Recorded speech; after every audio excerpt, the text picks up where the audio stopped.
In welcoming Mr. Ross Coulthard.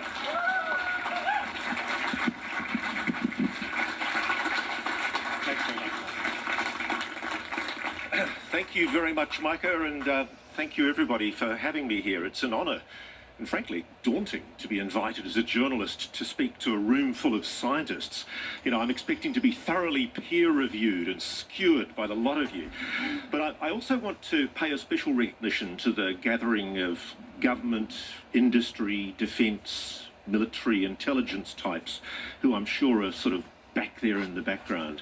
One of the things that I think makes this event very special is that it does offer a portal, a respected portal for that discrete nexus between the government, private aerospace and the scientific community to talk about a topic that, despite overwhelming admissions from the US government, I mean, frankly, it's a lay down misère that it's real, whatever it is, there's a there. It's a subject that's still treated with such ridicule and stigma. And I think the great thing about SCU is it's an organisation that represents an attempt by science to deal with the subject objectively and rigorously and to give it solid skeptical peer review. And that's what this should all be about. And as Micah acknowledged, as you would all know, I was involved in interviewing David Grush last year for the news network News Nation when he went public. And he tells me he was here in 2022, very discreetly, up the back. And if there's anybody here in the audience from the intelligence community who wants to tell me where the TR-3B Aurora is in that particular cave in Area 51, I'll be in the bar later. It is very, very daunting sticking your head up and speaking about the UAP issue because there is a hostile intolerance, a disdain in much of establishment science for the notion that the subject of UAPs, unidentified anomalous phenomena or aerospace phenomena, as Rich acknowledged, whether it should be taken seriously at all. My Aussie journalist mates and some more maliciously inclined folk took great delight in the fact that I was the unsolicited recipient of the 2023 Australian Skeptics Bent Fork Award for being supposedly the perpetrator of the most preposterous piece of pseudoscientific or paranormal piffle. And I'm proud of it. and this was all because the skeptics asserted dismissively I was claiming UFO conspiracies. Now, I want to deal with that in the course of today's address.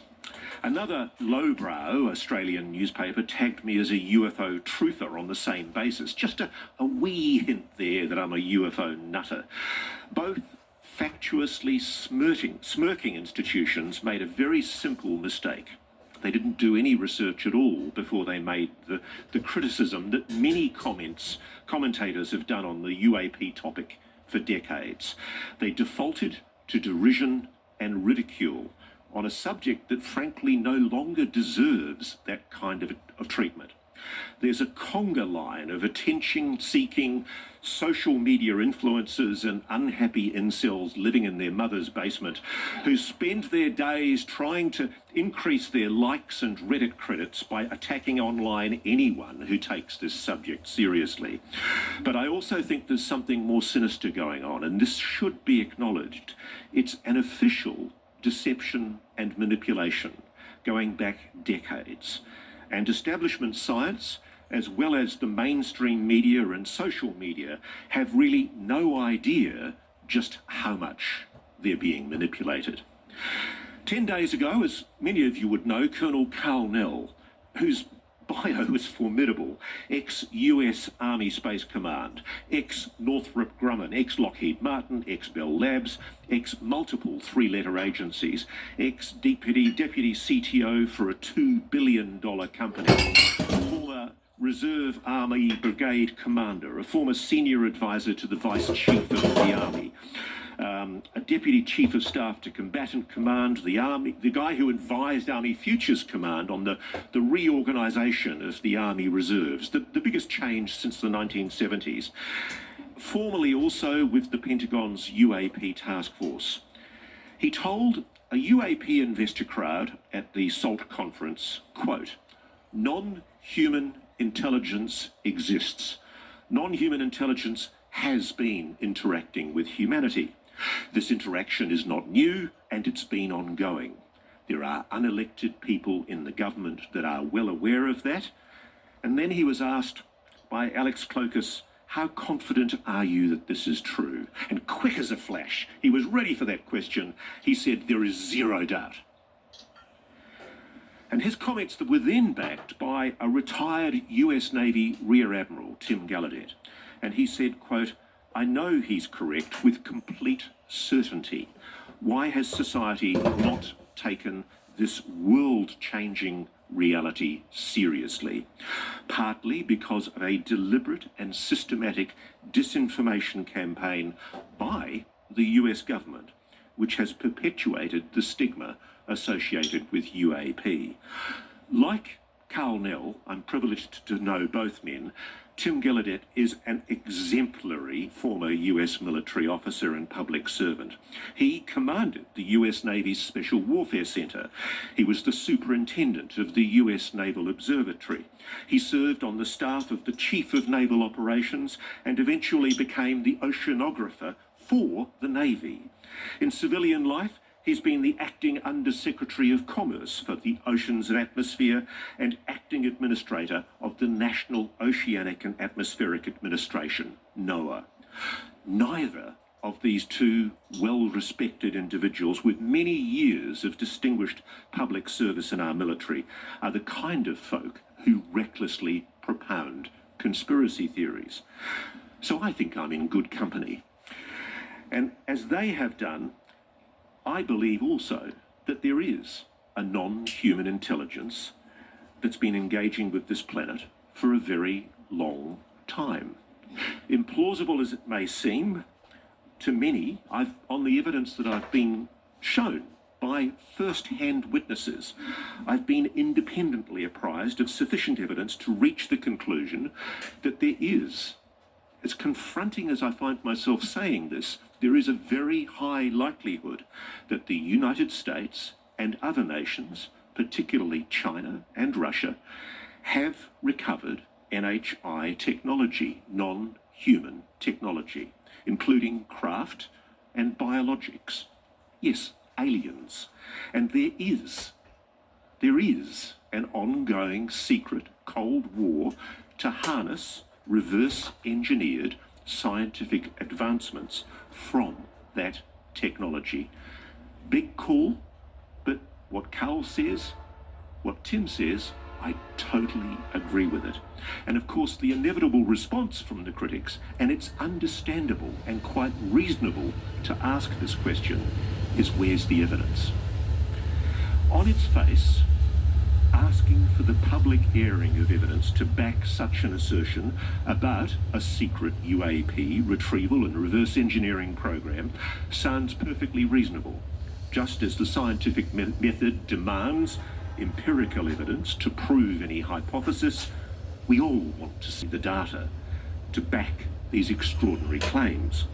We all want to know every bit of detail about this alleged secret program. Why is it secret? Who oversees it? Who knows about it? Does the president know?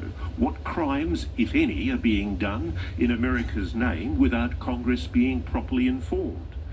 Are there agreements? Is the Admiral Tom Wilson memo authentic?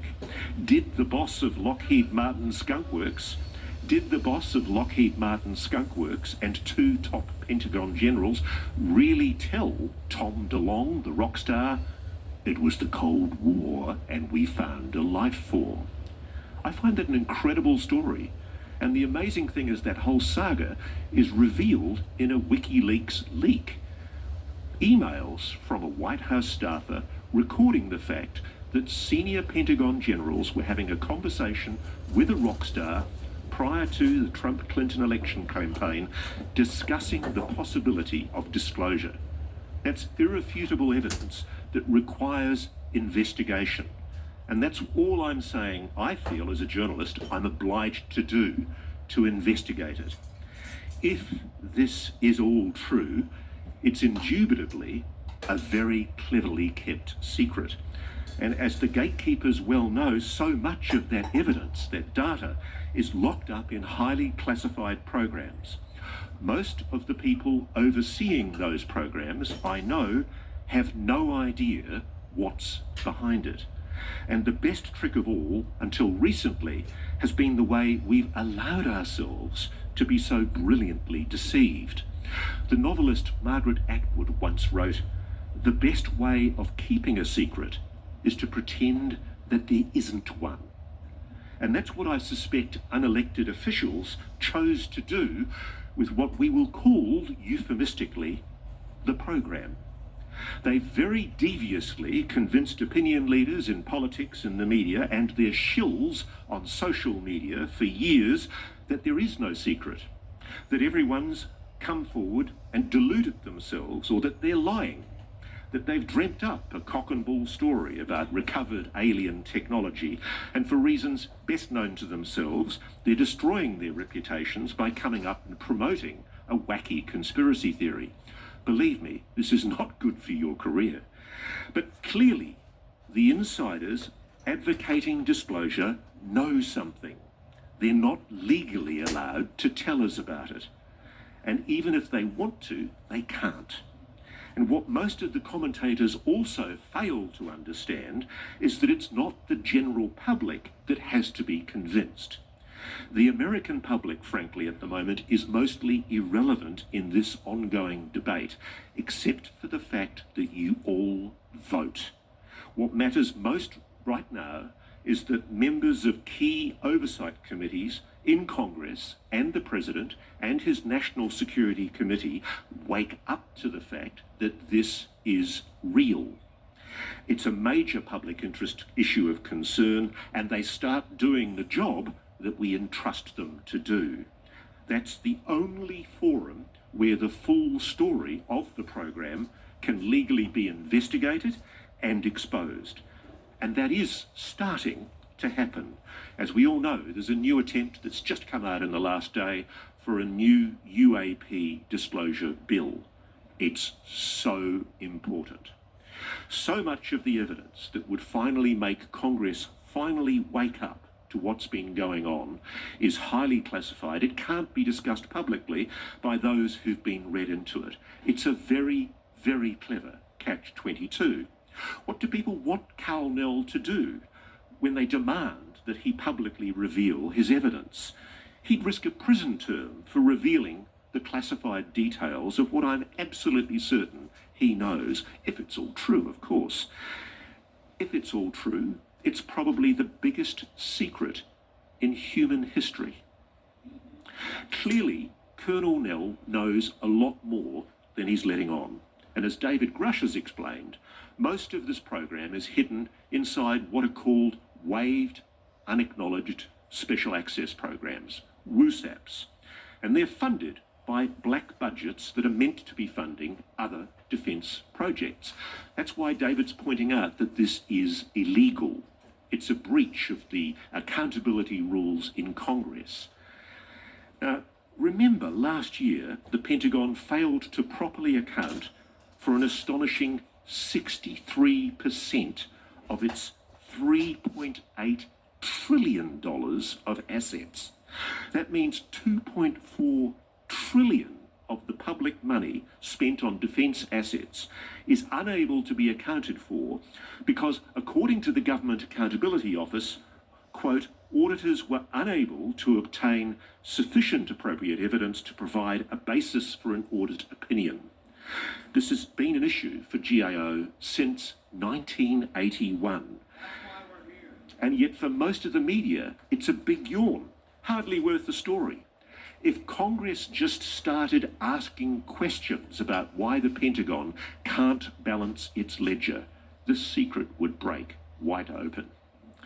What Cal Nell, Tim Gallaudet, and the other high-profile commentators on the UAP issue, Lou Elizondo, Chris Mellon, Eric Davis, Hal Puthoff, Jim Lukatsky, Colin Kelleher, Kit Green, Jay Stratton, and David Grush, what they're all constrained by, and the gatekeepers of this secret know this all too well, What they're all constrained by is the national security oaths they swore to protect. If what they say is true, then the irony is excessive government secrecy is being improperly exploited by the gatekeepers of this secret to conceal a national scandal from the Congress and the American public. These former defence and intelligence community insider commentators speaking out for UAP transparency, for your right to know, they're patriots. They think it's wrong that, as I've heard from one haughty, very senior aerospace executive on one occasion, so that some of the people guarding this secret disdainfully refer to the president, for heaven's sake, as a temporary employee. That's the attitude. They assert he or she has no right to know.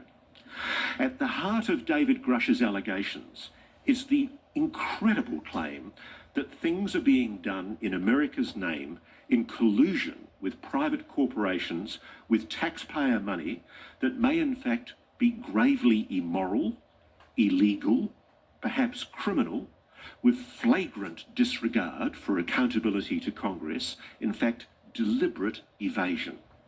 There are allegations here that must be fully investigated.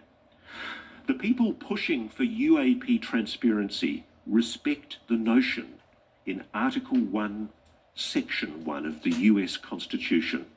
I warn you, I'm a lawyer.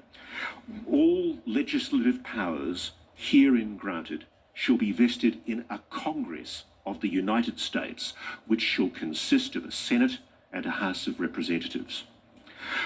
232 years ago, in 1792, a Major General Arthur St. Clair led an incredibly disastrous expedition into the Northwest Territories in which 700 federal soldiers were slaughtered by a confederacy of Native Americans. A special investigation was established, and that congressional inquiry created an extremely important legal precedent.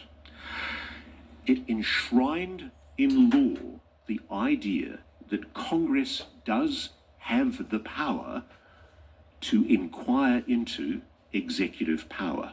Before that time, it hadn't been realised that the Congress, which essentially makes laws, also has the right to inquire that the executive in government heeds those laws, obeys those laws. This oversight is at the heart of your Constitution. I studied to be a lawyer before I became a journalist, and I think the US Constitution is a thing of beauty. It enshrines rights that in my country, Australia, as in many English-influenced parliaments, they're not codified at all. Rights such as your incredibly beautiful First Amendment constraint that Congress, quote, shall make no law abridging the freedom of speech or of the press. My Australian Constitution does not explicitly protect free speech or freedom of the press. It's just implied very, very weakly in case law.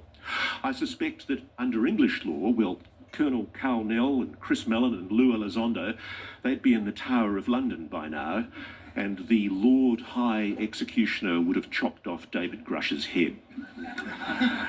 About 8 years ago, I started thinking about writing a new book. Books are a bit like babies. You only start thinking about writing another one when you've forgotten the pain of the last one. I've had a very interesting career so far in public affairs, TV, investigative journalism and broadsheet newspapers, and I started thinking about what was the subject that was the one that everybody told you shouldn't look at, the most stigmatised, the most taboo, but also the one that had the most obvious leads for investigation. And that story, of course, was UFOs, unidentified anomalous phenomena, UAPs as we call them now. There is no story more stigmatised in journalism. If it's covered at all, it's treated with ridicule and contempt. And I could never understand why, frankly. Yes, there are some mentally ill people who are drawn to this subject, but it's always struck me how so many UAP sightings witnesses that I meet are credible, often highly intelligent people describing something anomalous that baffled and sometimes even scared them. Numerous times in the last few decades, in my career, I've taken calls from people, first-hand witnesses, telling me they've seen UFOs, UAPs. Many claimed to have seen intelligently controlled craft, clearly not human technology. And I have to admit, I treated them with ridicule, dismissiveness and stigma. I remember very early in my career, there was a woman who rang the news desk of the newspaper I was working for, and she said she'd seen a UFO while she was hanging out her washing on her washing line, and she'd run inside, grabbed her film camera and taken 3 shots, and she said she still had the film in the camera. And so I said, oh, that's interesting, bring it in. And so the photographic editor developed the film straight out of the camera as we all waited outside, and out he came with this huge big blow-up of a metallic disc hovering over this woman's washing line. And I freely admit I was a young buck in the newspaper, and I was very excited, and I took it to my editor later in the day and I said, look at this, we've got a great story. And he scoffed and he said, Roscoe, we don't do stories about UFOs. And I said, why not? And he said, they're nonsense. And for days afterwards, I was doing little tinfoil hats on my desk, and you learned very quickly as a journalist, you don't cover this subject. And frankly, I found it perplexing because I'd found the woman credible. And time again in my career, I was given very clear indications that, contrary to that perception, this was something real. I was doing a story for an Australian public broadcaster on the Royal Australian Air Force, and I was with some very, very senior officers at the end of a day's filming. And after the second beer, one of them leaned across the table and said, why don't you chaps do stories about UFOs? And quick as a flash, I came back and I said, oh, because they're nonsense. And he said, no, they're not.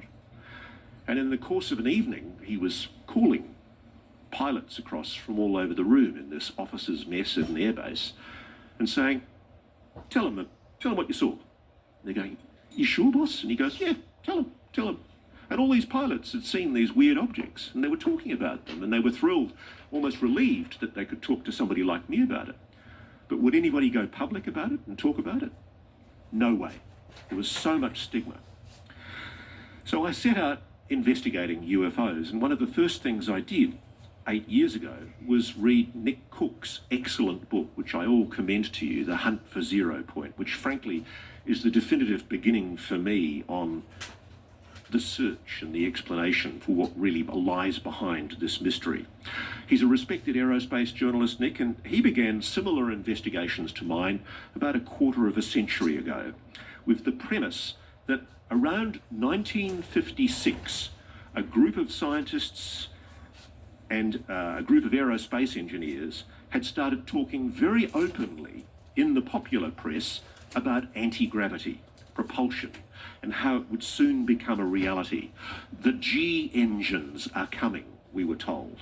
And those articles referenced the Glenn L. Martin Aircraft Corporation, Bell Aircraft, Lear Aircraft, and as Nick wrote, several other American aircraft manufacturers who would not spend millions of dollars, as they were, on researching science fiction. There was also mention of an elusive George S. Trimble, who was the head of advanced programs and vice president in charge of the G project at Lockheed Martin, which was at the time Martin Aircraft, but it later became Lockheed Martin. Back then, Trimble led Martin Aircraft's RIAS, the Research Institute for Advanced Studies, the predecessor to what became Skunk Works. And it was also clear Trimble had a background in highly classified advanced physics concepts. And Nick, to his enormous credit, pieced together that Trimble had put together a team in 1957 researching anti-gravity. And yet 2 years later, all these stories started appearing in the popular press where Trimble was making the extraordinary claim that the conquest of gravity, quote, could be done in about the time it took to build the first atom bomb.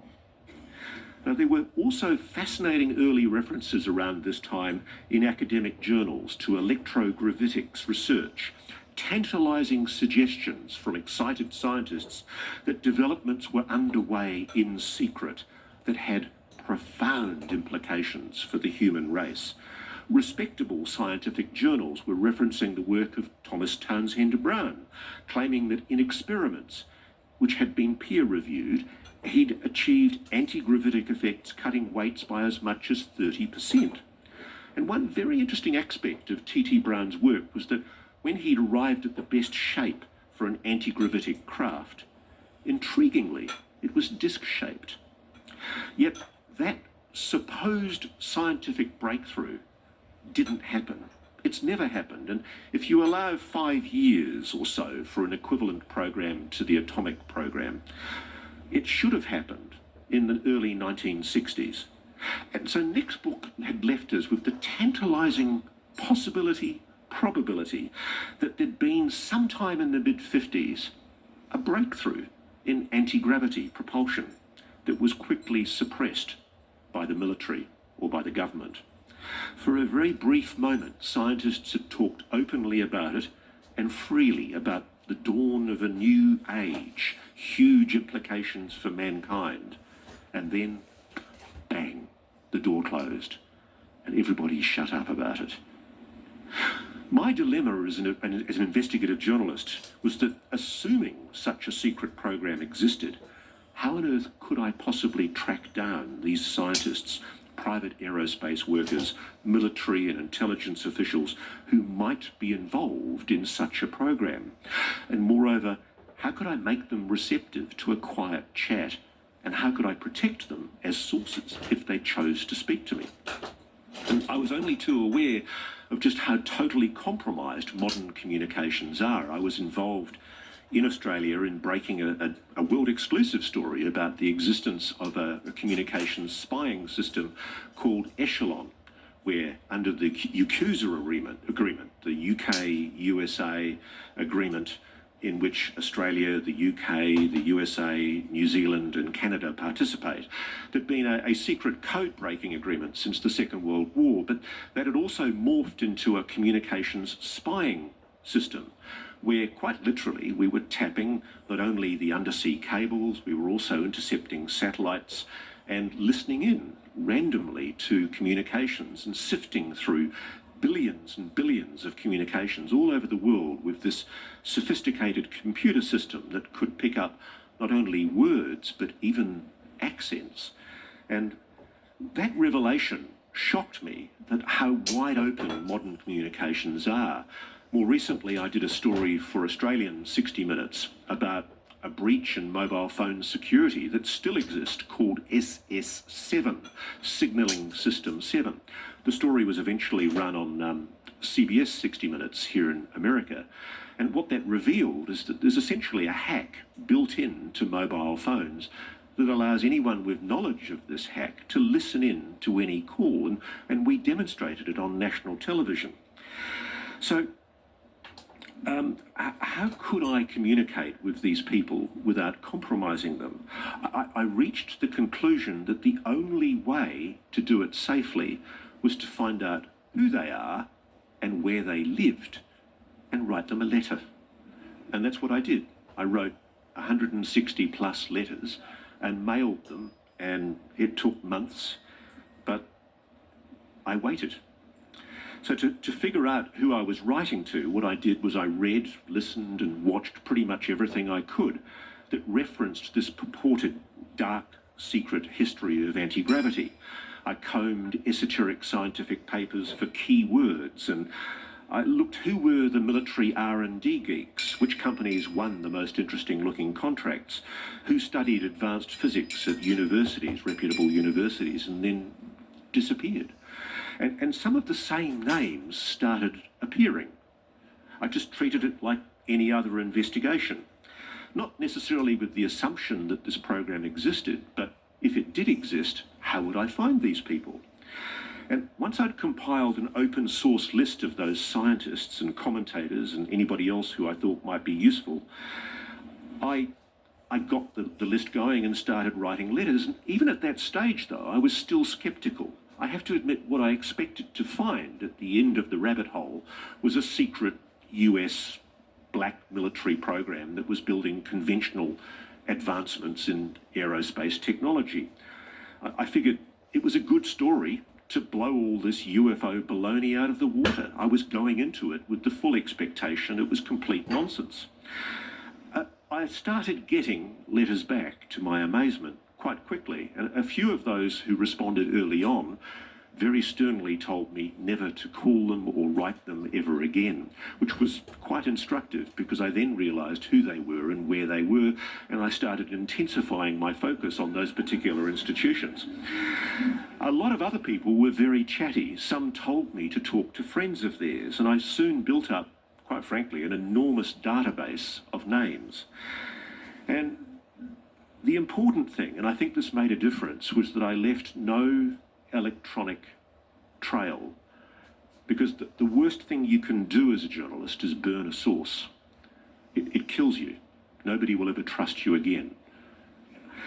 Early on, I was astonished, absolutely astonished to see in my reading just how much evidence there is in public records in plain sight to show that very senior military commanders very early after the Second World War clearly concluded that the phenomenon behind UFOs was intelligently controlled craft. In fact, they were seen to be, quote, evasive when sighted by friendly aircraft.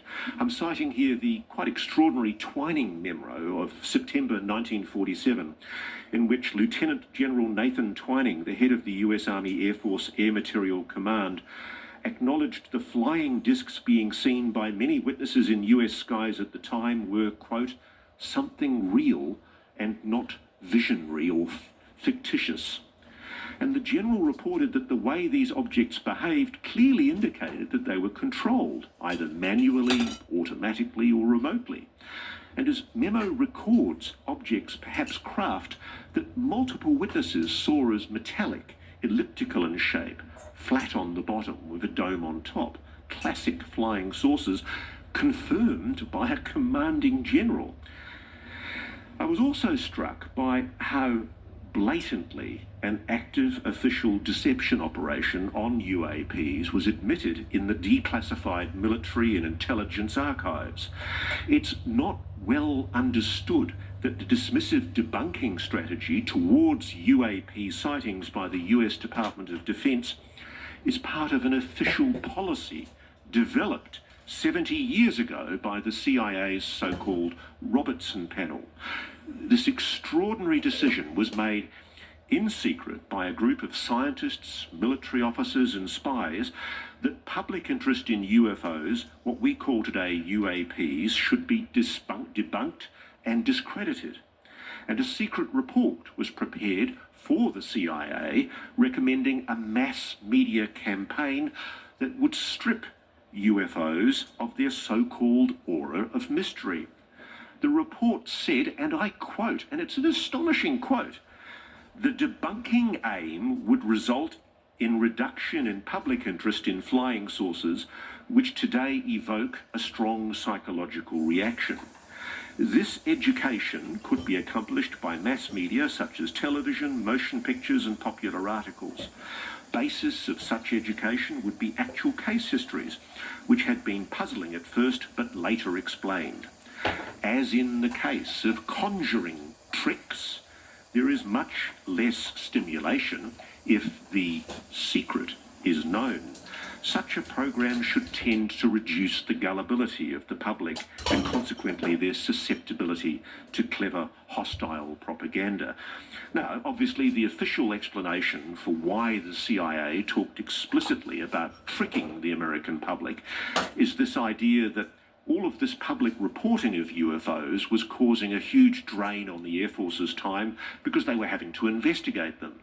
And so they were arguing that we should suppress this in the public interest because it was making a national security threat, because then they wouldn't be able to focus on the real UFOs. But to me, that's a completely nonsensical argument, because if you think about it, You want your public to be alert and alarmed. You want them to report any kind of anomalous phenomena. Why would the Air Force be interested in discouraging people in that era from reporting alarming sightings of objects in our skies that could very well have been a foreign adversary aircraft?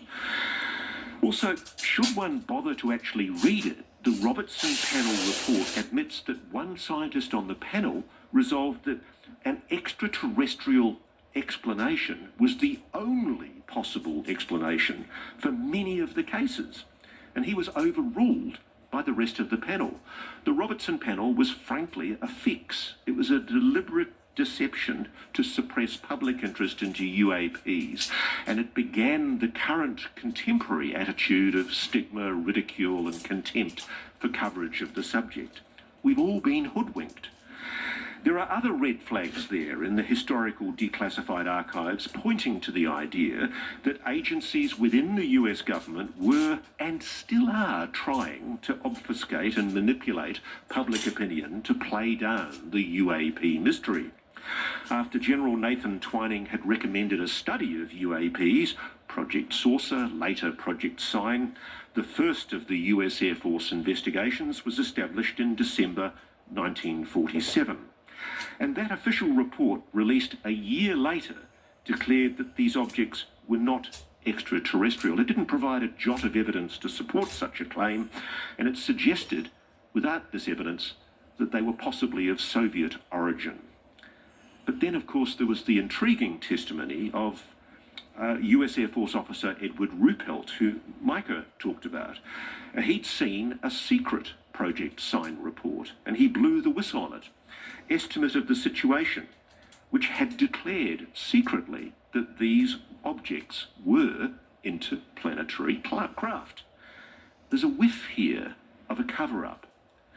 Declassified FBI files also show that J. Edgar Hoover, the FBI director, was briefed in 1950 about reports of 50-foot wide crashed flying saucers and small humanoid bodies being recovered from the New Mexico desert.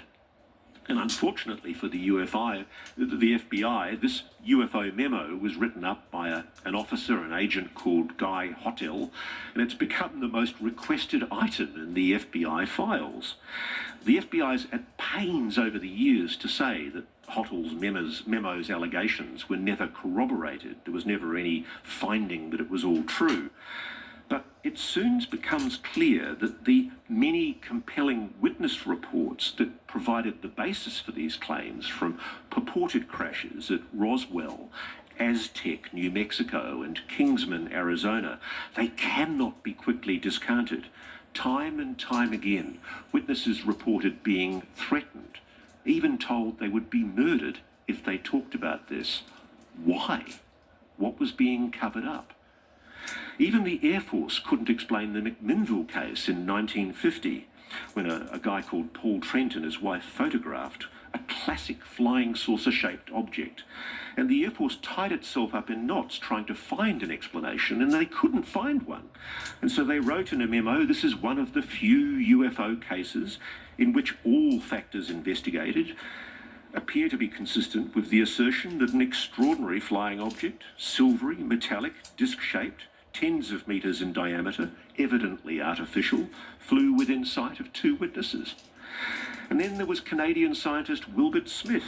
I love this story, who managed to find people with apparent knowledge of the US secret program, including Robert Sabaka, a US scientist who'd worked for the US government's World War II Office of Scientific Research and Development, an eminent US scientist. And Smith declared in his once secret memo to the Canadian government not only that flying saucers exist, but this was the most highly classified subject in the US government, rating even higher than the H-bomb. He even outed Dr. Vannevar Bush as the head of the group running this secret program.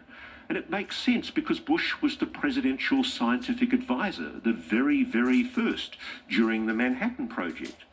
And it's significant that neither the Canadian nor the US government have ever made any attempt to rebut Wilbert Smith's allegations, and moreover, Before his death, Robert Sabaka, the US scientist who'd helped Wilbert Smith's investigations, actually admitted in a letter that he knew about the recoveries, note the plural, of flying saucer craft. And he described the extremely light and very tough materials that were recovered. He even talked about aliens that he said looked very like insects. And in his candid letter, he expressed his regret that this issue had been so highly classified and why the existence of these devices was so aggressively denied. It's going to be very interesting to see what the Canadian government's Sky Canada project, its report into more recent allegations of Canadian scientific collusion with the secret US UAP program finds when it's released later this year. I'm not holding my breath. What I should say is it's recently been suggested to me that I should investigate certain named Canadian scientists who've been working, I'm told, with the US government on retrieved non-human technology. And it's a secret that's being kept by faceless bureaucrats from the Canadian Prime Minister and the Defence Minister. I sure hope they're not going to try and cover that one up, because it's not going to go well. The official public line for 70 years has largely been that there's been nothing to this UFO nonsense. It's a line, sadly, pushed today by yapping, incurious lapdogs in the mainstream press. Recently, there's been a series of reports on UAPs, drones, if you believe the US Air Force. That's the new swamp gas. They're being routinely seen hovering with apparent impunity over nuclear and military installations, and I was surprised to see in the declassified historical archives considerable evidence showing there was grave concern about these exact same objects appearing in the 40s and the 50s over extremely sensitive US national security installations such as Los Alamos and Oak Ridge, where America was making the bomb. Scientists and military working there were seeing these objects frequently, and Air Force investigators admitted, quote, "Here we run out of even blue yonder explanations that might be tenable, and we're left with numbers of incredible reports from credible observers." Something is monitoring our most secure national security installations. That's a scientific fact right now, as the US Air Force's own paperwork shows, and it's been going on for 7 decades. Why is it not recognised as way strange that the US Air Force today reluctantly admits a worrying pattern of ongoing UAP sightings over key US Air Force bases and nuclear installation sites, which are a clear and present national security risk, and yet it hasn't provided a shred of evidence to back up its weak claim that these are somehow drones from a supposed foreign adversary government. Drones that have been seen to hover in the air against the wind at extraordinarily high altitude for days at a time in remote oceans hundreds of miles offshore, miraculously avoiding capture by the most powerful military on the planet that, I remind people, has spent tens of millions of dollars on developing anti-drone technology. For that matter, why is so much of what the government knows about the supposed balloon shoot-downs over the continental USA last year still so highly classified, especially that Alaska object, which I do believe was anomalous? Another sound reason to take this issue seriously is to look at the calibre of the former government officials who were coming out 70 years ago pushing for UAP transparency and suggesting that the government was hiding something. Carl Nell, Lou Elizondo and David Grush have illustrious predecessors. The founder of NICAP, the US National Investigations Committee on Aerial Phenomena, was Thomas Townsend Brown, the chap I mentioned earlier. The founding director of the CIA, this is the one I love, Vice Admiral Roscoe Hillenkotter, a hugely experienced naval intelligence officer, a former commander of the USS Missouri, within a year of leaving his CIA job, what does he do? He becomes a UAP transparency advocate. And then he was also joined by a top US Navy Rear Admiral, Delmer Farney. Why are they doing that? Why did Hillenkotter in 1960 become a UAP transparency and testify to Congress, quote, "It is time for the truth to be brought out in congressional hearings"? This is a former DCI. What truth did Admiral Hillenkotter know in 1960 from his time in naval intelligence and as the head of the CIA? The parallels today with that, with David Grush, an exemplary intelligence officer entrusted with the highest presidential secrets, are extraordinary. While on NICAP's board, Hillenkotter and Rear Admiral Farney also publicly criticised the fact that many witnesses had stopped reporting their sightings to the US Air Force because of frustration that their investigations went nowhere. And does that sound familiar? Of course it does, because it's exactly what the ARRO is doing today, the Pentagon's All-Domain Anomaly Resolution Office. I mean, it's a ridiculous name. There's also something that was done back then as well. When NICAP started attacking the US Air Force started attacking NICAP to try and discredit them. Sound familiar? Yet again, it's exactly what the Pentagon's been doing to Lou Elizondo and David Grush, trying to discredit them with sly, malicious, and deceitful leaks to selected tame media. Just like Grush and co., former CIA Director Hillenkotter did his homework. He got hold of a leaked memo showing that while the Air Force was publicly debunking UAP sightings, in secret it was prioritising the monitoring of UAPs. Why was a supposedly fictitious phenomenon being secretly acknowledged in a memo as serious Air Force business? The simple fact is there's a hefty weight of declassified government files that prove the bleeding obvious that sections of the US military and intelligence community know a hell of a lot more than they're letting on. My favourites are the discoveries in cables from, for example, the US Air Force attaché in Kabul, Afghanistan, reporting the discovery of a physical flying saucer 15 metres in circumference with thick, small glass windows. That doesn't sound like a satellite or space debris. And apparently the Russians beat the Americans to it. We don't know what happened to that object. There's also a heavily redacted CIA memo from 1968 describing a metallic disc-shaped object with a 6-foot base, 4 feet in height, that was found in a crater in Nepal. This is one of a series of documents that refers to a covert program known as Project Moondust, which it's long been suspected was involved in retrievals not only of foreign adversary technology, but also of non-human craft.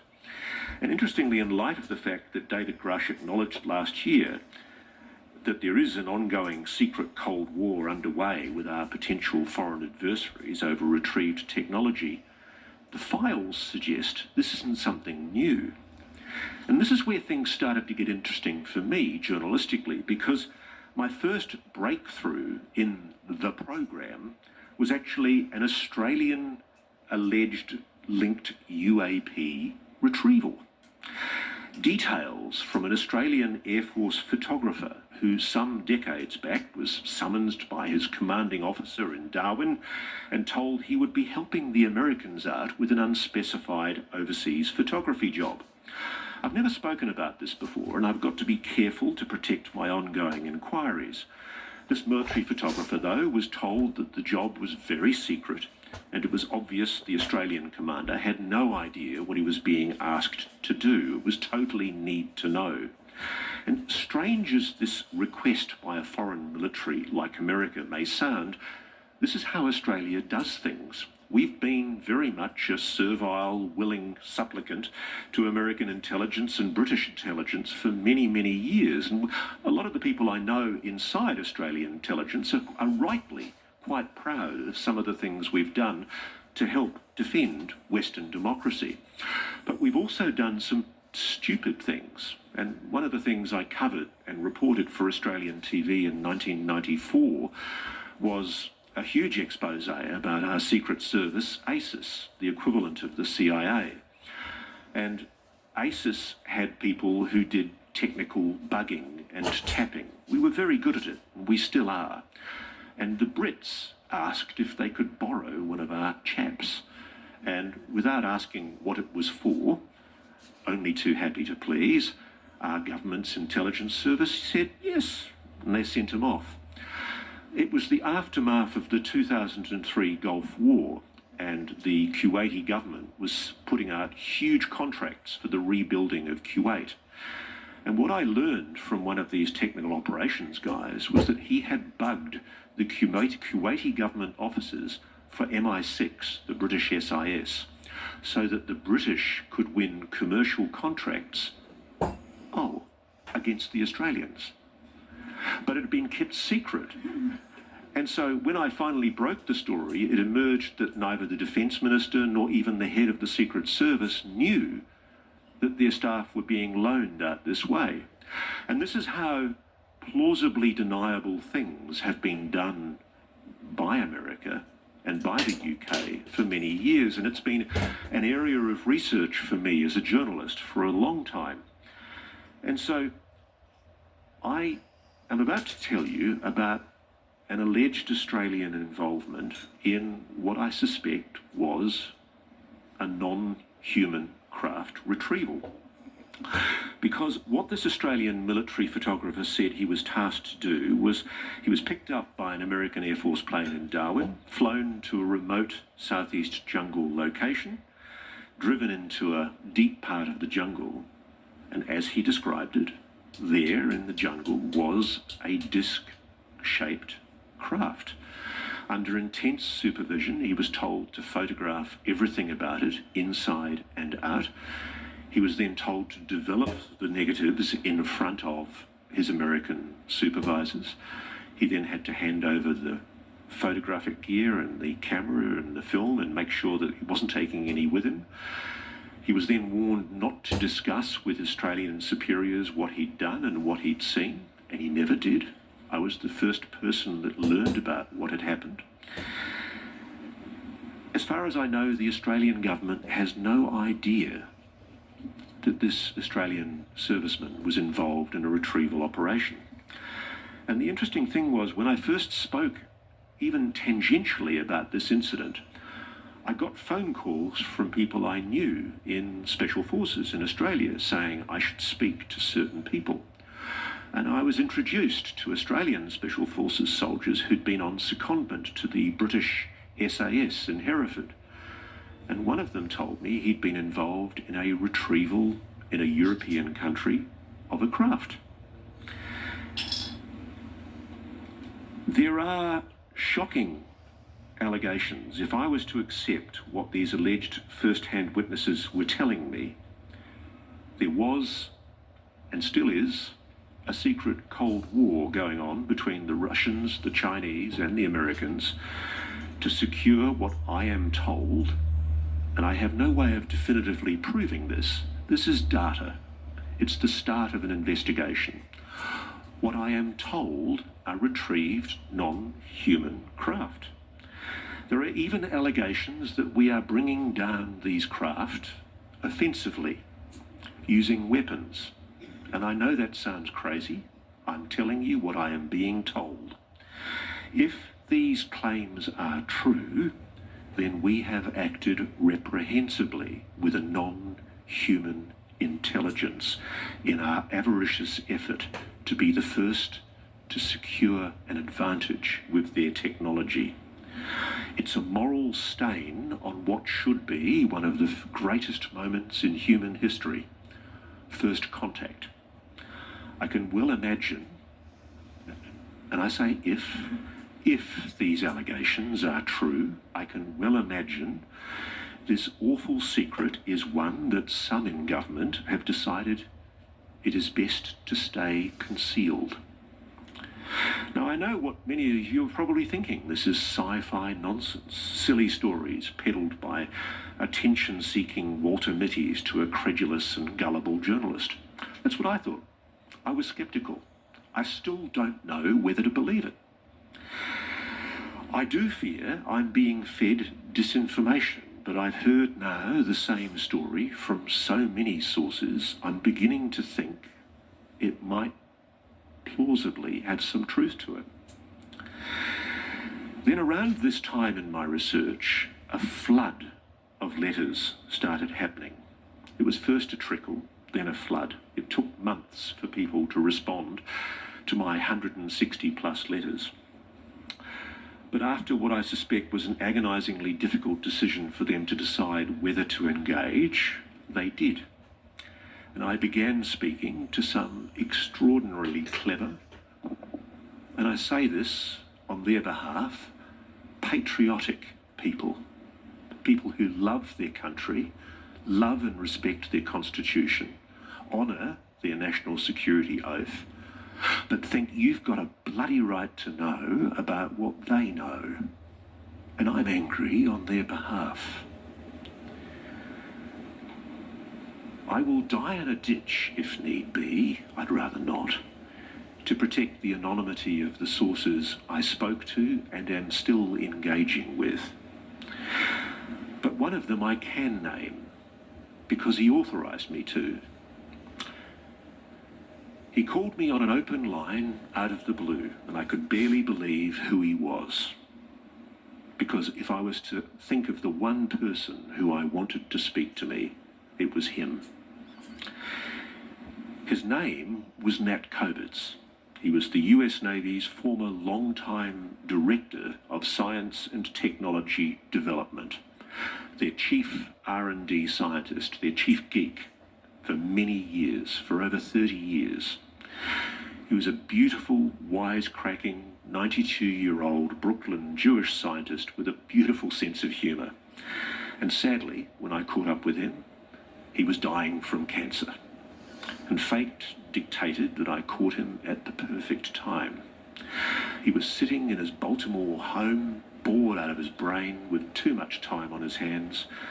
And here was this Aussie journalist asking him about the work that he'd done as part of the greatest generation with the US Navy's R&D division. He was fiercely proud of what he achieved, and so he should be. And over several months, he finally opened up to me about what he was, on his own admission, into. He was briefed on the program. And he told me that he had been read into a classified program involving retrieved non-human technology, recovered alien spacecraft. He eventually admitted that he was officially briefed that America had retrieved multiple non-human craft, and that he was aware there was a secret operation underway for decades, in his words, to undertake to reverse engineer them. He admitted that most of what he knew was effectively hearsay, although from some excellent official sources. This is something he'd been briefed into in his official capacity.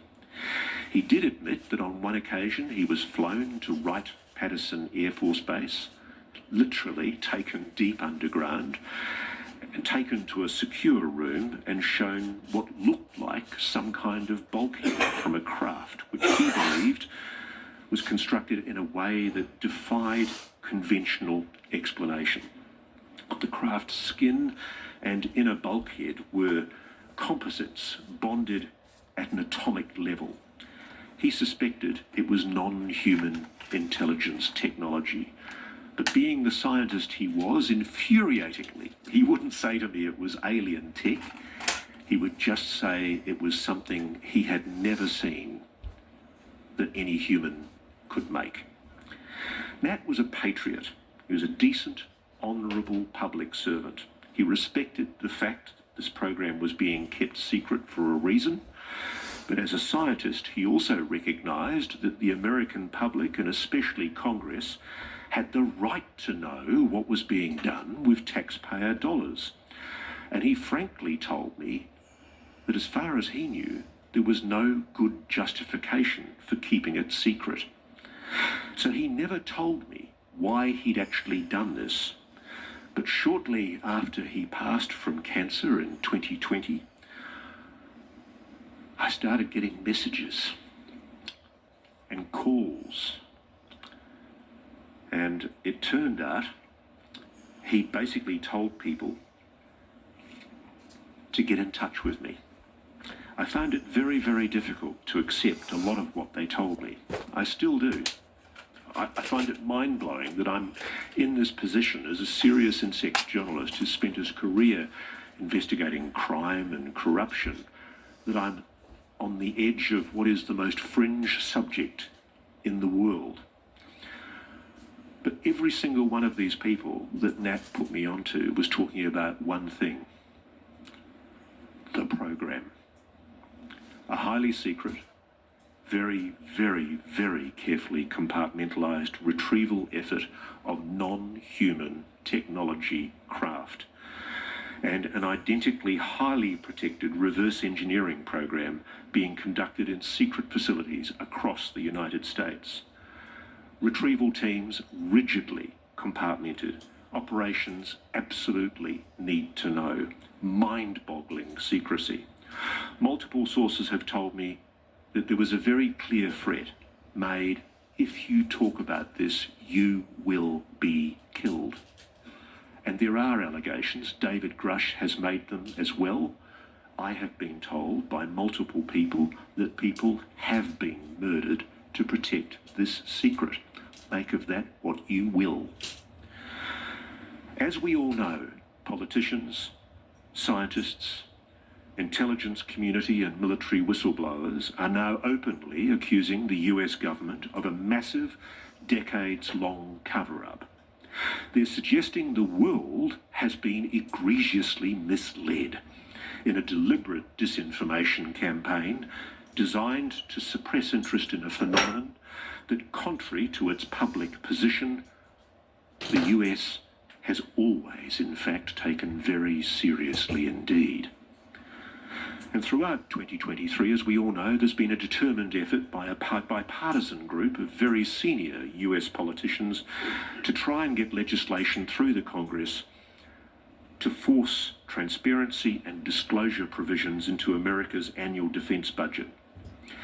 And what finally passed into law mandated some of what might help a government-wide UAP records collection to be held by the US National Archives. But I don't expect for a moment that the agencies allegedly responsible for this massive cover-up are going to willingly hand over what they see as the crown jewels to temporary employees.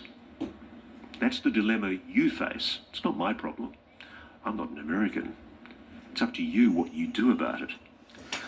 But I'm told this was hidden long ago in private corporate aerospace, in full anticipation that the day would come when Congress would start asking questions.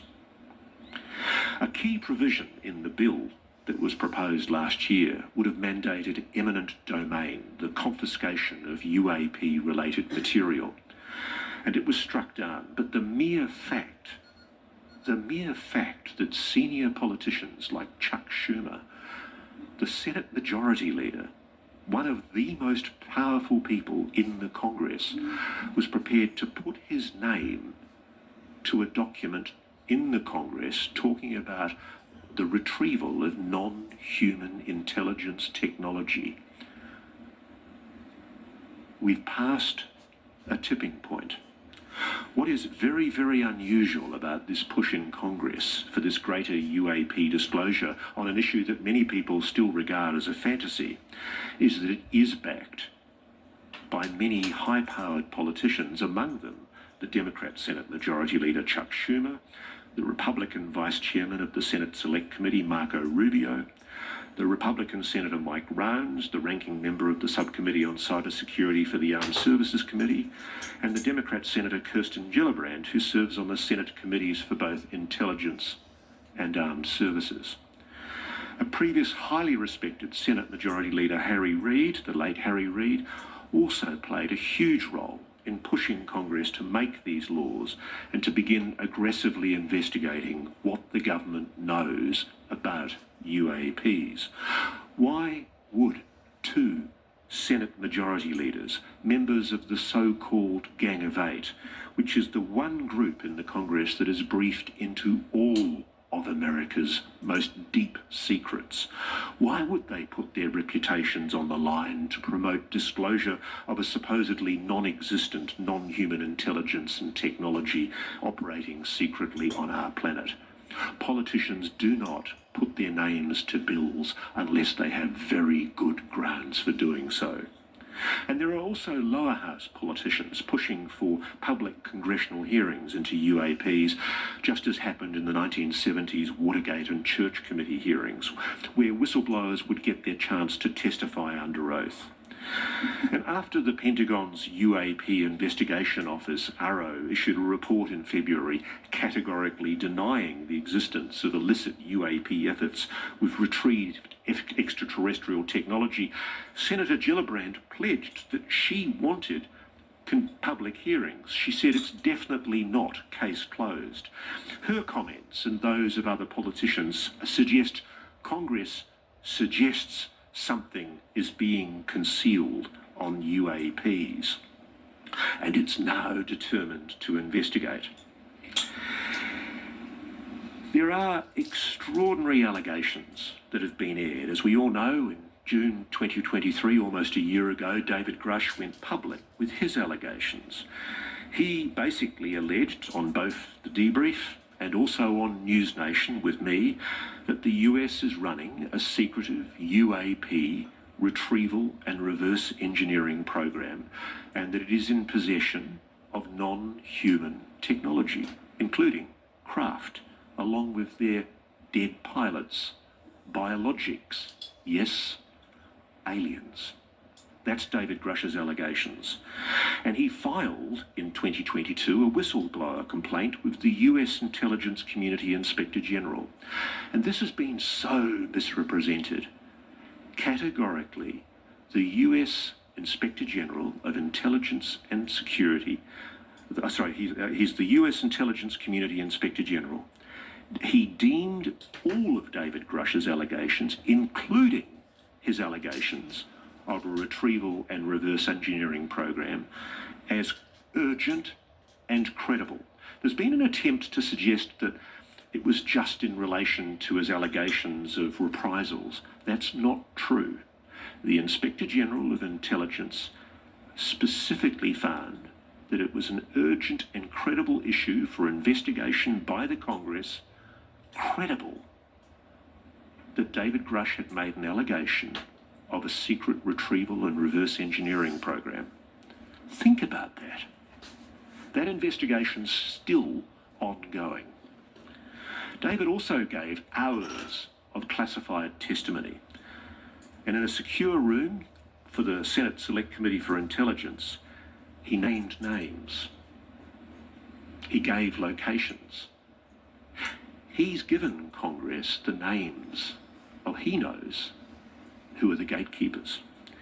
And he's made it very, very clear that he's detailed everything about what he knows about the program. He specifically gave evidence under oath. Under oath, so he risks criminal prosecution if he's lied, detailing his allegations to the House of Congress Oversight Committee, explaining that his allegations were based on information he'd been given with individuals with a long-standing track record of legitimacy and service to their country, many of whom shared compelling evidence in the form of photography, official documentation, and classified oral testimony. Weigh that well. He also explained how he was tasked by the UAPTF director to identify all the special access programs and controlled access programs, the secret folders around which the secret has been kept, related to UAPs. And he said, I was informed in the course of my official duties of a multi-decade UAP crash retrieval and reverse engineering program to which I was denied access to those additional read-ons. He also alleged that the programs he uncovered were operating in breach of oversight rules that mandated Congress must be informed about all such secret programs. The US Defense Department has conspicuously not commented at all about Mr. Grush or his specific allegations. They've used ARROW, the Pentagon's congressionally mandated UFO investigation office, but ARROW is only as good as the information that it's given, and whether its leadership mandates a proper investigation. My impressions to date suggest that most witnesses with direct knowledge of the legacy retrieval and reverse engineering program wouldn't go within cooee of ARROW, as we say in Australia. They just don't trust the Pentagon to investigate its own dirty secrets, which led to ARROW declaring in a report earlier this year that it hasn't found any empirical evidence that any sighting of the UAP represented off-world technology or the existence of a classified program that had not been properly reported to Congress. It also went on to say that investigative efforts determined that most sightings were the result of misidentification of ordinary objects and phenomena. And then there was this line, which I just think is incredible. Although many UAP reports remain unsolved, ARROW assesses that if additional quality data were available, most of these cases also could be identified and resolved as ordinary objects or phenomena. What sophistry! ARROW is suggesting that it's able to declare, on its own admission, it has no evidence to back such a claim, but it's asserting that most of these other unsolved cases would be capable of prosaic explanation. I'm sorry, but such a contention is unscientific and it displays a lack of objectivity. How can you reach any conclusion until the empirical data has been collected and assessed? It's an express admission that ARROW was prejudging the assessment. The report, frankly, was a total joke, and I know some ARROW staff are extremely embarrassed by its findings.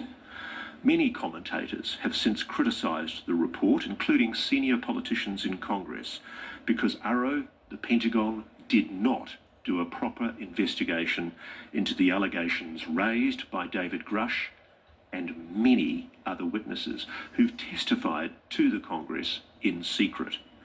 And conspicuously, this is so important, there has been no specific public response to David Grush's allegations from the independent Office of the Director of National Intelligence, the ODNI.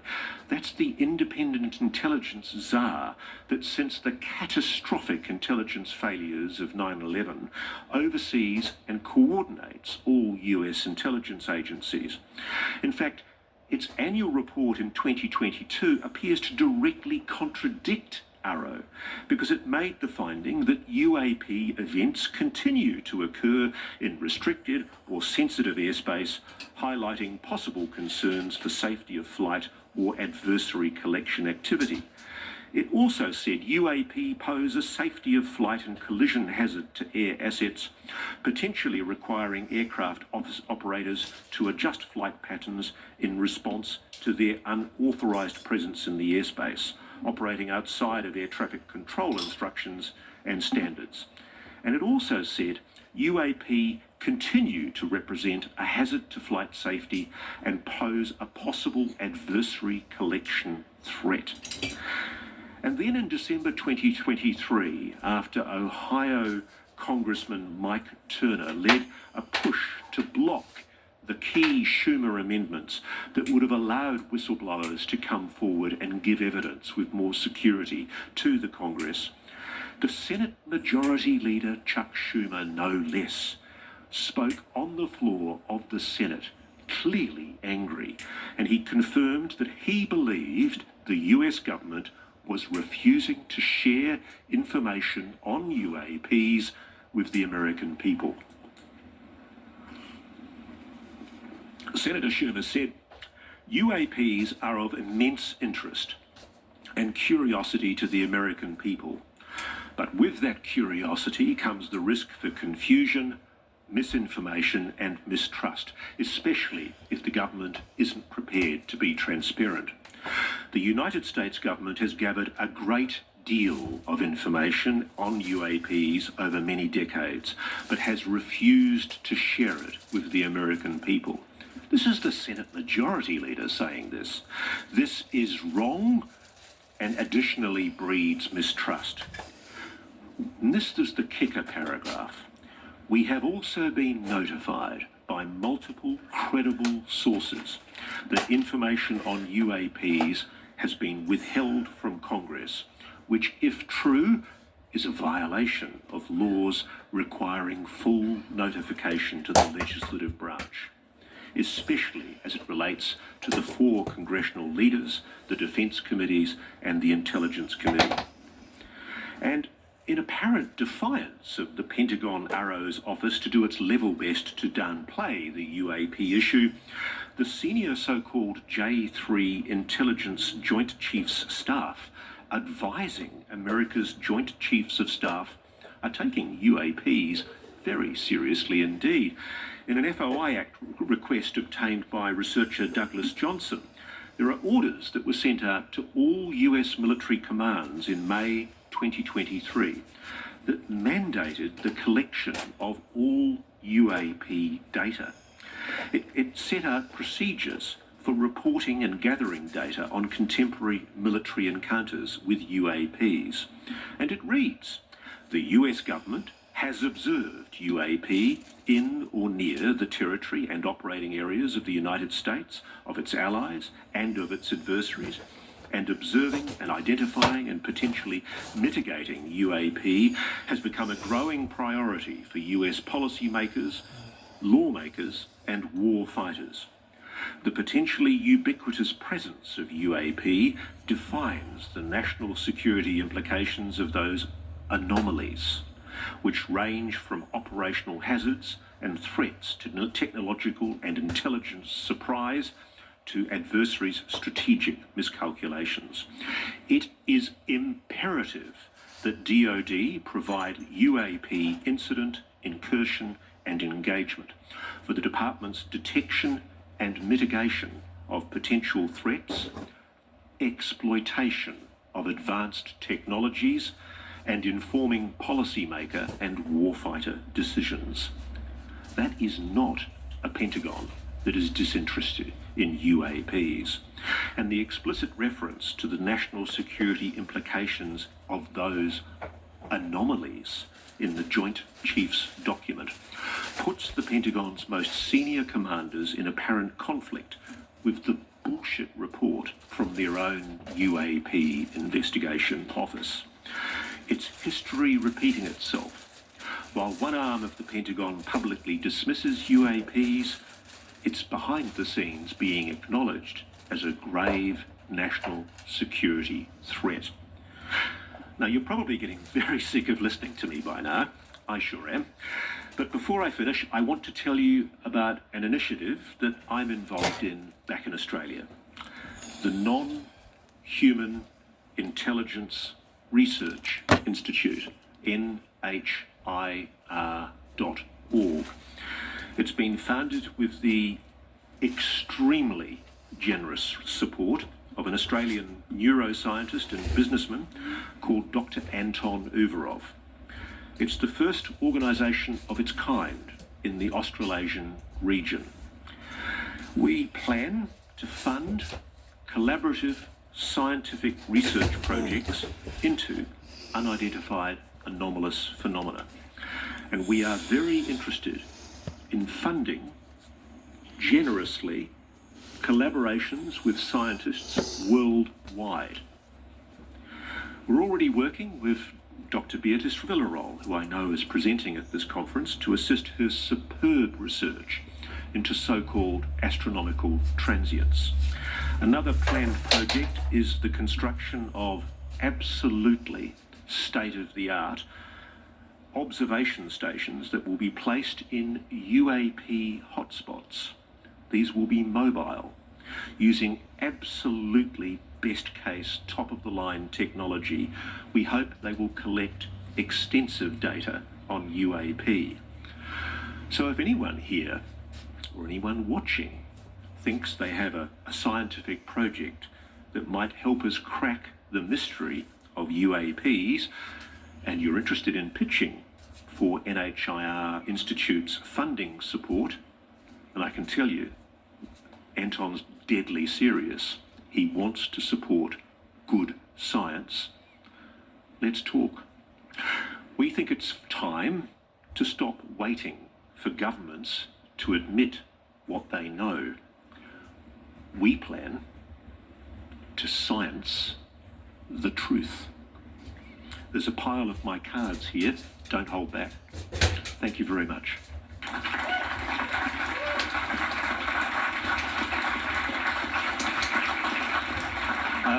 I think you wanted questions, yeah.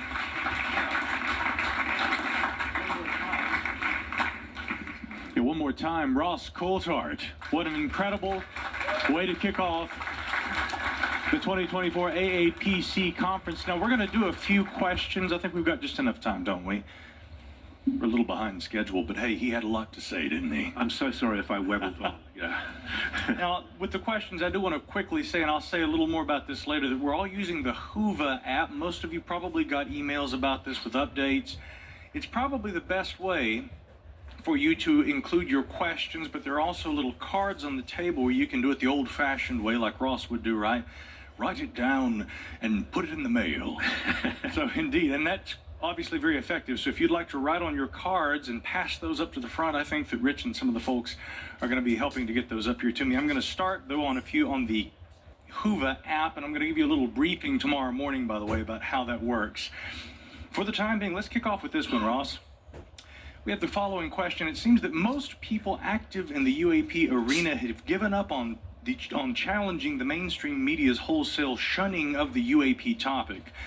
Do you believe it's a lost cause, or do you, and they emphasize this, do you honestly think mainstream media can be brought around to cover the topic appropriately? You know what? I don't think mainstream media matters anymore. One of the things that I'm fascinated by as a journalist is I think I'm personally responsible for the decline of hot lead in newspapers, film in television. Every single thing that I've used to report in journalism has gradually gone defunct during my career. And of course, the real reason is because of the encroachment of the internet. What has happened is this incredible secret, and it is a secret, it is real, has been kept because at the very time that we need quality investigative journalism at a level we've never seen before, the money that used to provide rivers of gold to the great newspapers and the huge TV stations, it's not there anymore. And most of the media networks are just, they're sniffing vapors, they're running on empty. They don't have the huge investigative staff they used to have. When I first started in newspapers, I was one of probably 20 investigative reporters in my newspaper. And now I'm often the only reporter doing investigative journalism in an entire TV network. There's no money anymore. And so when you go to a boss and you say, as I did once, I want to go to the United States and talk to a guy called Chris Mellon, who tells me that there's a really interesting story about UFOs. Not only did I meet with hostility to the whole idea because of the embarrassment about the stigma of UFOs from the boss of the program I was working for, it was also cost. These things cost money. Most of the people I've persuaded to talk, I've only persuaded them to talk by sitting down and talking to them. The process of travel, the process of exposition, that takes work. And that great era of investigative journalism, where great papers like the New York Times, the LA Times, the Boston Globe, I mean, it's a beautiful period in American journalism, but it's over. And it's why you're not seeing a lot of good quality journalism anymore on a lot of issues in the American media or in my media. And so I've given up lamenting the failure of mainstream media because it's not their fault. I've spoken to editors about this. A lot of my friends are now editors of major newspapers or TV networks, and they're pained by the fact that they don't have staff to deploy to go out and investigate stuff. But what is interesting, and I've learned this for myself, I put an interview up with Gary Nolan late last year, almost as a filler. Channel 7 said to me in Australia, look, if you've got any interviews you think are interesting that people might want to watch and we can put it up over Christmas, it's been watched nearly 3 million times. The last time anyone in the media had ratings of 3 million was probably 40 years ago. What's happening is media is moving online, and online is incredibly powerful. It's much more powerful than mainstream media. I routinely, on podcasts that I do, or on shows that I do like Reality Check on News Nation, we outrate major networks on national television because there's an audience from all over the world that even if they're not getting it in mainstream media, they want it and they're interested. There's a wisdom of the crowd on this subject. They want to know what's going on and they smell a rat. Indeed, well said. Here's another question. This comes, there we go. Yeah, we've got time for clapping. We've got a question that comes from here in the audience this evening. Ross, what does it mean for the Scientific Coalition for UAP Studies' methodical approach to characterizing UAP, the slow, steady, and empirical approach, in other words, the scientific method, and how long it often takes to evaluate things scientifically if what Ross describes turns out to be true? And I say if, I always concede there is the possibility that this is some incredible mass disinformation program, that the dozens of people I've now spoken to about this have been set up by, Office of OGA and the CIA or whoever. I doubt it. But what does it mean for science? What it means is we've just got to keep on digging. I mean, it's there.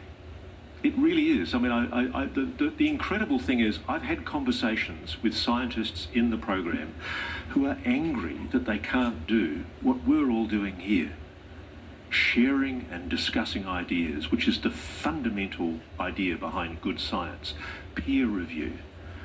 My understanding is that a large part of the technological breakthroughs that should have happened with this technology, if this is true, haven't been able to be achieved because, frankly, we haven't been able to share ideas with other scientists, particularly in materials science, who might be able to advise how things are constructed.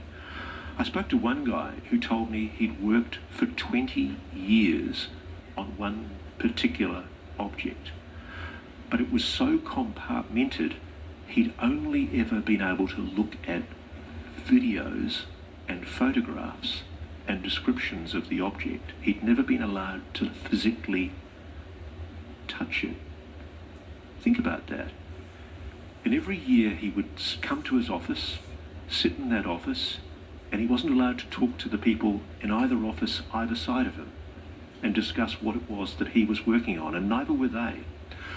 This whole program, if it exists of course, is so heavily compartmented that it's constraining the discovery of scientific advancements that could benefit all of humanity, not just a select group of people in private aerospace who I suspect have made the decision that this is theirs. Our next question here, we're getting quite a few about some of the recent amendments and the bill language that's appeared actually fairly recently. This one comes from folks online. What are the odds that Congressman Robert Garcia's proposed amendments to Majority Leader Schumer's UAP legislation will face significant revisions or get gutted again before it passes? I think it will at the moment, because there is I don't know what it is. I mean, I love coming to America. I've come here pretty much every year, multiple times a year for the last 35 years. And I've seen a change. When I was a little boy, I loved the fact that there was this Apollo space program that had been achieved by this amazing country, America, that had made incredible technological achievements. And so much of it happened here. in Rocket City. And I was very lucky, a good friend of mine organised a VIP tour for me of the Marshall Space Centre this week, and I went and stood by the test platform where Wernher von Braun tested his first rockets here in America. It was history, an incredible era where, you know, some of America's greatest generation achieved technological achievements that are just absolutely mind-boggling. But right now, America feels broken. It feels like it's lost its way. And it's really interesting because what could single-handedly motivate America? You need like a Manhattan Project. Nothing could do it more than to be able, and this is what I find bewildering. I've asked so many people, including quite senior people, who've rung me, knowing that I will, obviously, even though they're telling me things that betray the fact that they know full well they're admitting the existence of a program. I've had conversations with people in private aerospace asking me what they should do. It's perverse. And I've said, what's the reason? Why are you keeping this secret? And they talk with just enough angularity, just enough detachment from any admission. But what they're skirting around is the fact that they're sitting on this monstrous secret. And to me, nothing could transform America more, or humanity more, than the realization that we are not alone. You know, we'd perhaps forget our differences in Ukraine, or North Korea, or China, or Russia, and think of ourselves as humans. Imagine what science could achieve, what humanity could achieve, if we could deploy the minds of everybody in this room and anybody in the world to achieve technological breakthroughs. My understanding is that what we're doing with this technology, with this retrieved technology, is we're essentially piggybacking on it. We're not reverse engineering it. We're retrofitting it in a way that allows us to use it. I won't go any further than that. I know a lot about it. And by the way, if anybody ever did decide to push me under a bus, believe me, every name of every person that I've been told, I haven't been able to verify it, so I can't publish it.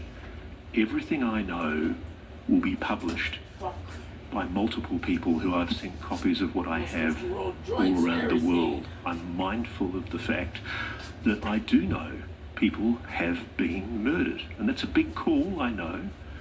People have been murdered to protect this secret. And so coming back to answer your question, this is the biggest secret in human history.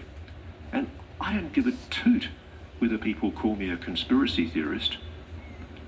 On a level of probability, I'm pretty bloody sure it's true. And what they're doing is they're misusing the laws of your country to hinder what is a constitutional right by Congress to oversight every arm of government. Now, if Americans don't care about that, then you can go another 60 years in ignorance. It's up to you. I mean, frankly, I actually don't think the amendment will pass in its current form. I think it will be emasculated. And frankly, unless you, the American voter, can motivate politicians to actually do something about this, it's a complete waste of time. And just like Roscoe Hillenkotter tried in 1960 and was publicly vilified for doing so, a former DCI of the CIA went public within a year of leaving office, pushing for UAP transparency.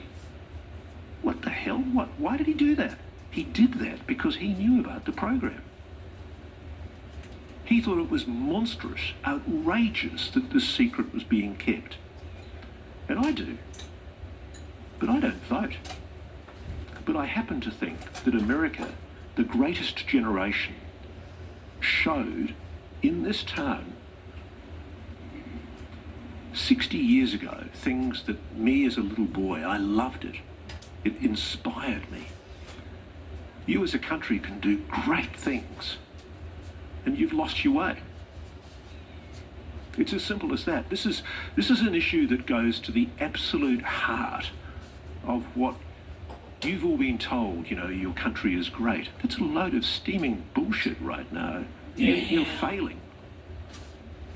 And you're failing because there's this monstrous secret that's being perpetuated. Trillions of dollars, I suspect, have been diverted from your budgets. You can't even fix your roads. Can't even fix your roads. What the hell? Why don't you vote these pricks out and get people in who are going to make a change? We're almost out of time, but on the heels of that, I think it would only be appropriate to get one more from our live audience here at the Rocket City Tavern. This question, Ross: what actions can activists take to effectively pressure elected officials to demand more transparency? It really is as simple as, I know there was the New Paradigm Institute, for example, held a demo in DC, and only a number of people turned up. Good old-fashioned tub-thumping political campaigning makes a huge difference. I can tell you, I've got friends that work in... They're fucking high, dude. The fucking politicians politicians get up there and say 9 million than things. sitting down and handwriting a through. letter to a minister of government or a secretary of department complaining about something. If politicians started getting floods of letters telling them that this is an election issue... letters? I know, for Write example, some Trump's fucking been letters. briefed. All right, bud. You know what's going on? He's scared. He's scared they're going to kill him if he reveals what he knows. That's what I've been told. You have a situation where your potential president is terrified of speaking about the UAP issue because he's scared they're going to knock him. I'm not kidding you. I'm not making this up. This is serious. You have a national scandal at the heart of this. It's not just about UFOs, it's about your country. It's totally screwed unless you resolve this issue. It should be the dominant political issue. If you can get this secret out, the world will change overnight. And I've heard that from people in the program. They're deeply angry that this secret is being suppressed. They see no good reason. One of the reasons it's being suppressed is because America has made weapons, dreadful weapons. Are you proud of that?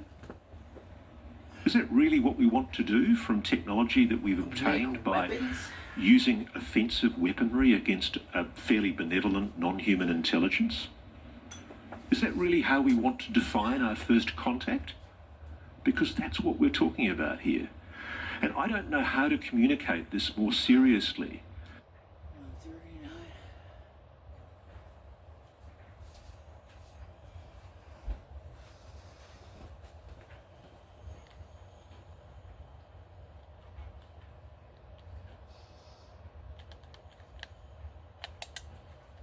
Yeah, one more time.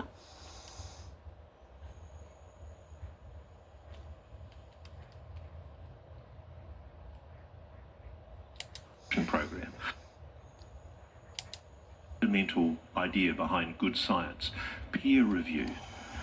My understanding is that a large part of the technological breakthroughs that should have happened with this technology, if this is true, haven't been able to be achieved because, frankly, we haven't been able to share ideas with other scientists, particularly in materials science, who might be able to advise how things are constructed. I spoke to one guy who told me he'd worked for 20 years on one particular object, but it was so compartmented, he'd only ever been able to look at videos and photographs and descriptions of the object. He'd never been allowed to physically touch it. Think about that. And every year he would come to his office, sit in that office, and he wasn't allowed to talk to the people in either office either side of him and discuss what it was that he was working on, and neither were they.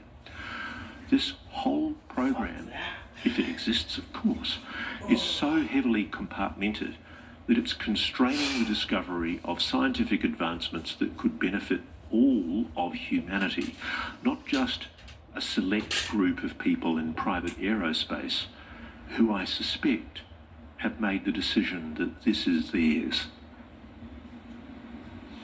Our next question here, we're getting quite a few about some of the recent amendments and the bill language that's appeared actually fairly recently. This one comes from folks online. What are the odds that Congressman Robert Garcia's proposed amendments to Majority Leader Schumer's UAP legislation will face significant revisions or get gutted again before it passes? I think it will at the moment, because there is I don't know what it is. I mean, I love coming to America. I've come here pretty much every year, multiple times a year for the last 35 years. And I've seen a change. When I was a little boy, I loved the fact that there was this Apollo space program that had been achieved by this amazing country, America, that had made incredible technological achievements. And so much of it happened here in Rocket City. And I was very lucky. A good friend of mine organised a VIP tour for me of the Marshall Space Centre this week, and I went and stood by the test platform where Werner von Braun tested his first rockets here in America. It was history, an incredible era where, you know, some of America's greatest generation achieved technological achievements that are just absolutely mind-boggling. But right now, America feels broken. It feels like it's lost its way. And it's really interesting, because what could single-handedly motivate America? You need like a Manhattan Project.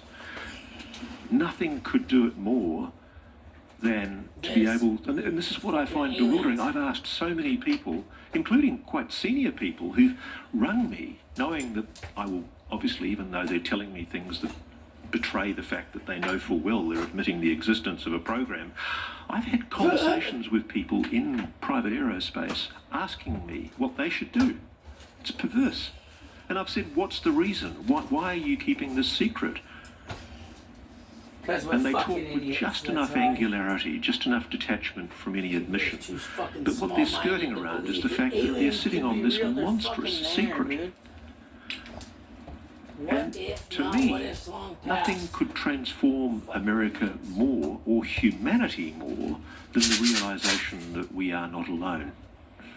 You know, we'd perhaps forget our differences in Ukraine, or North Korea, or China, or Russia, and think of ourselves as humans. Imagine what science could achieve, what humanity could achieve, if we could deploy the minds of everybody in this room and anybody in the world to achieve technological breakthroughs. That's all I got for you today. My understanding is that as what always, we're fuck doing you very with much. this technology, with this retrieved technology, is we're essentially Don't forget to have piggybacking fun. on it. We're not reverse engineering it.